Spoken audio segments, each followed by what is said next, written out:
பறக்கும் ராசாளியே ராசாளியே நில்லு, இங்கு நீ வேகமா நான் வேகமா சொல்லு.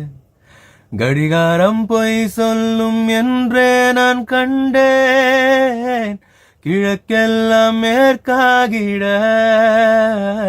கண்டேனே. எல்லாருக்கும் வணக்கம். நான் உங்க பிளேபேக் சிங்கர் சத்யபிரகாஷ். வருகிற மே மாதம் 10ஆம் தேதி ஒரு வண்டர்ஃபுல்லான ஒரு கான்செப்ட் பேஸ்ட் கான்சர்ட் நம்ம துபாயில் நடக்க போகுது.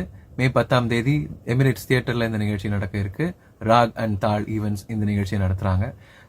மல்டிலிங்குவலா, அதாவது பல்வேறு லாங்குவேஜஸ்ல, தமிழ், தெலுங்கு, மலையாளம், ஹிந்தி, இந்த மாதிரி பல்வேறு லாங்குவேஜஸ்ல இருக்கக்கூடிய ராகா பேஸ்ட் காம்போசிஷன்ஸ் ஒரு கோர்வையா வழங்க போறோம். ஸோ இதற்கான பணிகள் ஆயத்தமாயிட்டு இருக்கு. நிறைய ரிஹர்சல்ஸ் அண்ட் டிஸ்கஷன்ஸ் போயிட்டு இருக்கு. ஸோ உங்களுக்கு பிடித்தமான நிகழ்ச்சி அது கண்டிப்பா இருக்க போகுது. அதுல எந்த விதமான ஒரு சந்தேகமும் இல்லை. So wonderful musicians from Chennai and Dubai இந்த நிகழ்ச்சியில் கலந்துக்க போறோம். ஸோ மறக்காம உங்க டிக்கெட்ஸை கீழே இருக்க லிங்க் பார்த்து வாங்கிக்கோங்க. உங்க ஃப்ரெண்ட்ஸ் அண்ட் ஃபேமிலியோட இந்த நிகழ்ச்சியில் கலந்துக்கோங்க. நேரடியாக நான் உங்க எல்லாரையும் சந்திக்கிறேன். தேங்க்யூ.